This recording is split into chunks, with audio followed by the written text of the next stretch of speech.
నెలకి 50,000 నుండి 60,000 ఆదాయం రన్ టైలర్ యాప్లో ఆర్డర్ కంప్లీట్ చేసి పేమెంట్ పొందండి.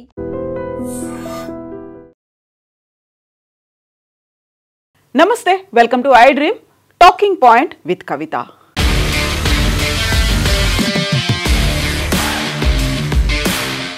మే 7, 2025 ఆపరేషన్ సింధూర్ జరిగిన 2 నెలల తర్వాత పాకిస్తాన్ మెల్లిమెల్లిగా నోరు విప్పుతోంది. అది కూడా ఆపరేషన్ సింధూర్ సమయంలో మనం ధ్వంసం చేసినటువంటి వైమానిక స్థావరాల గురించి ఇప్పుడు మాట్లాడుతోంది.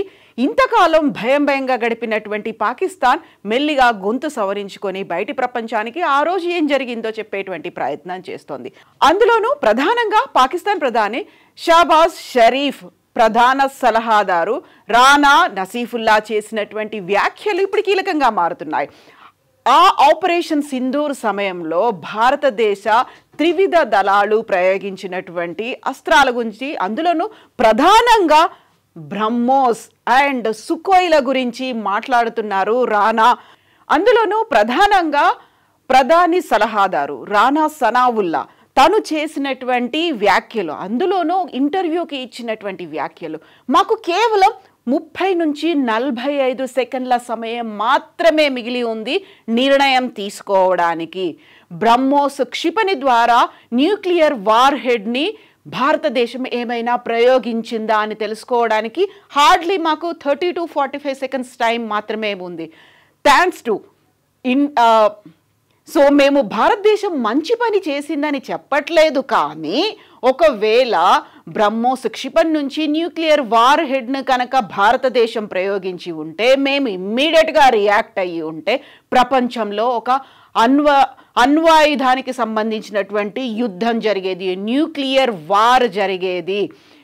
భారతదేశం ప్రయోగించకపోవడం మంచి పని అయిందని మేము చెప్పట్లేదు, కానీ మేం మాత్రం రియాక్ట్ అవ్వలేదు. At the same time America అధ్యక్షుడు డొనాల్డ్ ట్రంప్ రియాక్ట్ అయ్యారు. ఇమ్మీడియట్గా మా ఇద్దరి మధ్య సయోధ్య కుదిర్చే ప్రయత్నం చేశారు. అందువల్లే మేము డొనాల్డ్ ట్రంప్కి నోబెల్ శాంతి బహుమతి ఇవ్వాలనేటువంటి ఒక ప్రతిపాదనతో ముందుకొచ్చాము అని రానా ఇంటర్వ్యూలో ఆయన ఆపరేషన్ సింధూర్ తాలూకు ఘటనలని బయటపెట్టారు.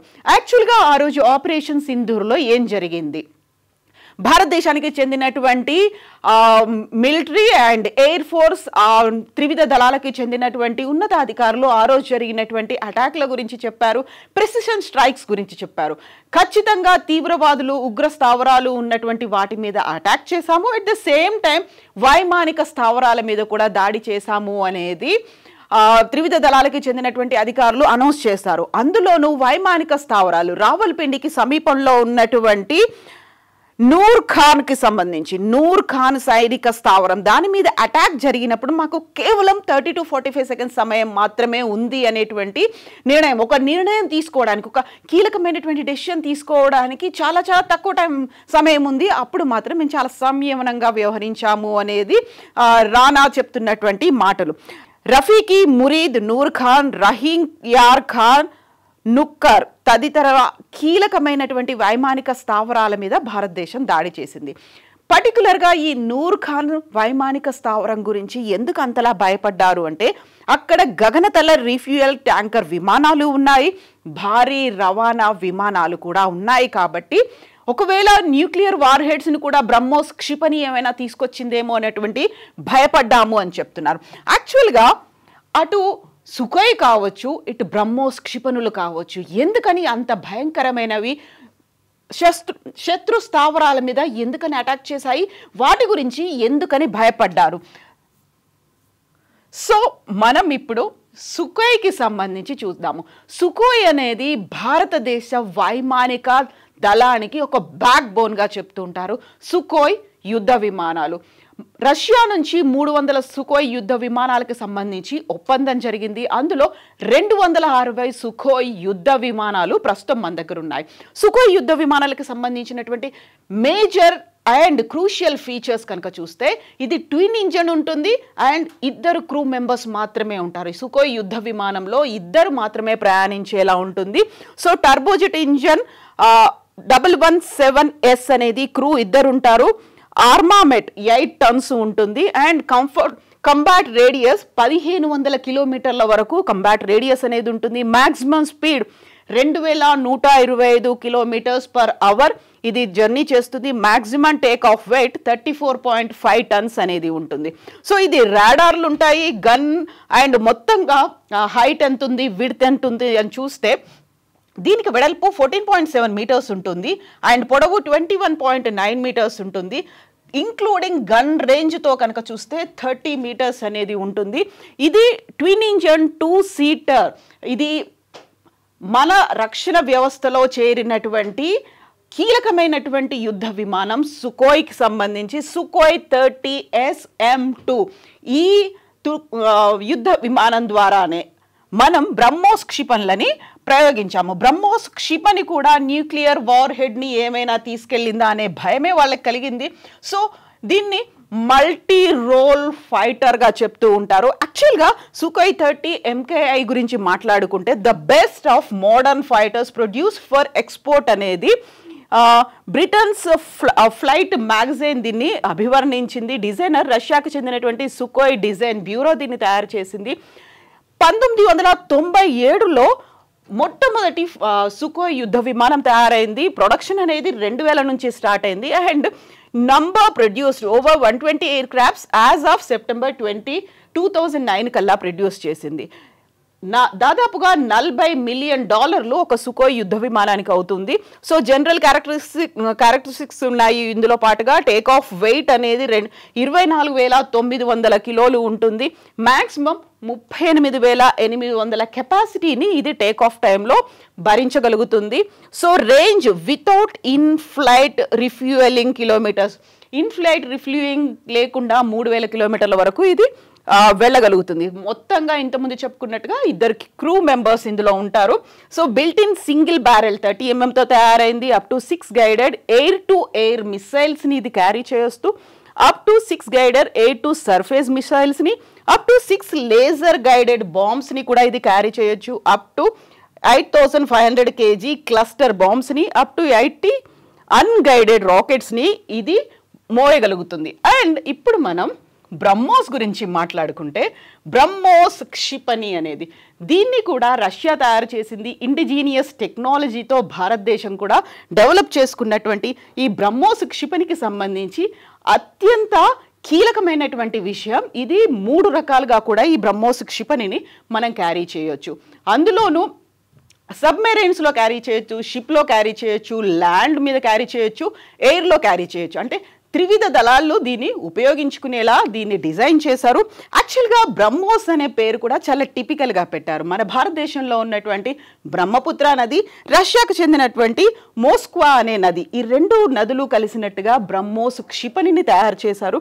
బ్రహ్మోస్ క్షిపణి అంటే సూపర్సానిక్ స్పీడ్ మాక్ 3 అనేది ఉంటుంది. రేంజ్ అప్ టు 500 కిలోమీటర్లు ఉంటుంది. Land, air, sea launch capability అనేది ఈ బ్రహ్మోస్ క్షిపణికి ఉంది. ఇండియా రష్యా జాయింట్ వెంచర్గా దీన్ని తయారు చేశారు. ఇక ప్రెసిషన్ స్ట్రైక్ అండ్ స్టెల్త్ టెక్నాలజీని యూజ్ చేసింది. రిమెంబర్ సింధూర్, ఆపరేషన్ సింధూర్ అనేది ప్రెసిషన్ స్ట్రైక్గా జరిగినటువంటి అటాక్ కాబట్టి ఇది చాలా పర్ఫెక్ట్గా దానికి ఉపయోగపడినటువంటి క్షిపణి. సో ఇప్పుడు మనం ఎయిర్ లాంచ్డ్, ఎందుకంటే సుఖోయ్ అనేది గగనతలం నుంచి వెళ్తోంది కాబట్టి ఎయిర్ ఫోర్స్ యూజ్ చేసుకుంటుంది కాబట్టి ఇప్పుడు బ్రహ్మోస్ ఏకి సంబంధించి చూస్తే air launched version of BrahMos, దీన్ని సూపర్ సానిక్ క్రూయిజ్ మిసైల్ గా పిలుస్తూ ఉంటారు. అటు రష్యాతో పాటుగా ఇటు భారతదేశంలో కూడా తయారైంది. DRDO దీన్ని డెవలప్ చేసింది. దీంతో పాటుగా NPO రష్యాకు చెందినటువంటి సంస్థ కూడా దీన్ని తయారు చేసింది కాబట్టి అండ్ దీంట్లో ఫ్లెక్సిబిలిటీ మనం చెప్పుకున్నట్టుగా త్రివిధ దళాలు దీన్ని ఉపయోగించవచ్చు. At the same time submarine నుంచి కూడా దీన్ని ప్రయోగించవచ్చు.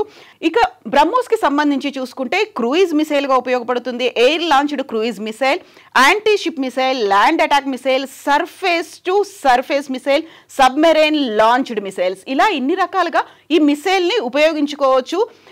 DRDOతో పాటుగా NPO మషినో అనేది రష్యాకి సంబంధించినటువంటి ఈ డిఫెన్స్ సిస్టమ్స్, డిఫెన్స్కి సంబంధించినటువంటి మెషినరీని తయారు చేసేటువంటి సంస్థ ఇది. 4.85 మిలియన్స్ దీనికి అయింది. బ్రహ్మోస్ ఇప్పుడు అడ్వాన్స్డ్ వెర్షన్ను కూడా మనం ఉపయోగిస్తున్నాము. బ్రహ్మోస్ దీంతో పాటుగా వార్ హెడ్ అనేది 200 to 300 nuclear conventional semi armour piercing warhead గా దీన్ని పిలుస్తూ ఉంటారు. So missiles per aircraft ఒకటే క్యారీ చేయొచ్చు. లెంత్ అనేది 8550 మిల్లీమీటర్లు ఉంటుంది. Diameter 648 millimetres. వెయిట్ 2550 కేజీల వెయిట్ ఉంటుంది. రేంజ్ అనేది అప్ టు 290 కిలోమీటర్స్ ఉంటుంది. వెలాసిటీ అప్ టు 2.8 మ్యాక్ ఉంటుంది. గ్రౌండ్ క్లియరెన్స్ 1000 mm ఉంటుంది. రిలీజ్ హైట్ 500 మీటర్ల నుంచి 9000 మీటర్ల వరకు ఉంటుంది. రిలీజ్డ్ స్పీడ్ 0.55 to 0.8 మ్యాక్ అనేది ఉంది. ఫ్రీ ఫాల్ 100 నుంచి 150 మీటర్ల వరకు పడుతుంది. ఆల్టిట్యూడ్ అప్ టు 14000 మీటర్లు. క్రూయిజ్ ఫేస్ గా ఉంటుంది. India became a part of elite group of nations who have capability to launch air launched cruise missiles అనేది. Specifically modified Su-30 MKI of Indian Air Force test fired the BrahMos A missile on a ship station 280 kilometers away in the Bay of Bengal లో first time June 2016లో successfully demonstrated flight carried out at HAL నాసిక్లో చేశారు. And so మన దగ్గర ఇప్పుడు ఈ బ్రహ్మోస్ని Sukhoi 30 MKI కోసం ఇండియన్ ఎయిర్ ఫోర్స్ కోసం అని ఉపయోగిస్తున్నాం.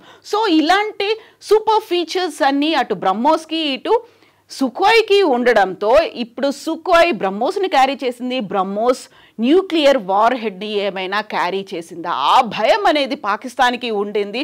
30 to 45 seconds మాత్రమే ఉంది. ఒకవేళ సుఖోయ్ క్యారీ చేసినటువంటి బ్రహ్మోస్ న్యూక్లియర్ వార్ హెడ్ని కూడా క్యారీ చేస్తుంటే అక్కడ పాకిస్తాన్ మొత్తం ధ్వంసం అయిపోయేది, డిస్ట్రాయ్ అయిపోయేది, న్యూట్రలైజ్ అయ్యేది. ఆ డెసిషన్స్ తీసుకోవడానికి కేవలం లెస్ దాన్ ఏ మినిట్ ఉంది. కాబట్టి వాళ్ళు కనుక న్యూక్లియర్ వార్ హెడ్ని తీసుకొని వెళ్ళుంటే దాన్ని రిటాలియేట్ చేయడానికి పాకిస్తాన్ కూడా ప్రయోగించేది. ఒక అణ్వాయుధ యుద్ధం అనేది న్యూక్లియర్కి సంబంధించినటువంటి ఒక యుద్ధం అనేది జరిగింది. భారత్ మంచి పని చేసిందని మేము చెప్పలేము, కానీ మేము మాత్రం సరైన సమయంలో సరైనటువంటి నిర్ణయం తీసుకున్నాము. దానివల్ల మేము కూడా న్యూక్లియర్ వెపన్స్ని మేము ప్రయోగించలేదు. అందువల్లే మేము సంయమనం పాటించాము. కాబట్టే ఇప్పుడు పాకిస్తాన్ ప్రధానమంత్రితో పాటుగా ఆర్మీ చీఫ్ కూడా ట్రంప్కి నోబెల్ శాంతి బహుమతి ఇవ్వాలి అనేటువంటి ఒక ప్రతిపాదన చేశాము అనేటువంటి మాట. సో మెల్లిమెల్లిగా ఇప్పుడు బయటకు వస్తున్నారు. ఆ రోజు ఆపరేషన్ సింధూర్ సమయంలో భారతదేశం త్రివిధ దళాలు చేసినటువంటి అటాక్ గురించి మాట్లాడడానికి మెల్లిగా ఇప్పుడే కొంచెం ఊపిరి తీసుకొని బయటపడుతున్నారు పాకిస్తాన్కి చెందినటువంటి అధికారులు.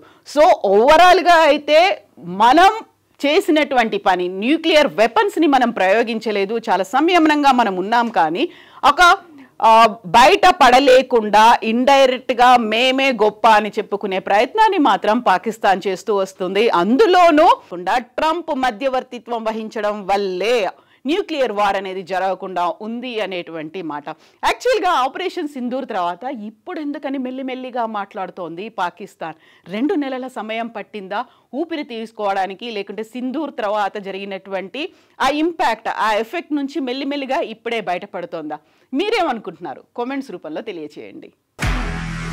నిజంగా ప్రస్తుతం ఉన్నటువంటి సమాజం దేనికి ప్రయారిటీ ఇస్తుంది? ఆర్థిక సంబంధాల చుట్టూ మాత్రమే తిరుగుతోంది. మళ్ళీ ఎన్నికలంగానే చాలా విరక్తి కలుగుతాను. మంచి అనిపిస్తుంది కదా, లేడీస్ కూడా ఛాలెంజింగ్ జాబ్స్ చేసినప్పుడు చాలా బాగుంటది. ట్రాఫిక్ అసిస్టెంట్స్ గా నియమించిన ట్రాన్స్జెండర్స్ అందరితో సాల్యూట్ చేయించుకుంటున్నారు. ఫుడ్ డెలివరీ ఇవ్వటానికి వెళ్ళినటువంటి డెలివరీ బాయ్ అనిల్ పై కళ్ళ ముందు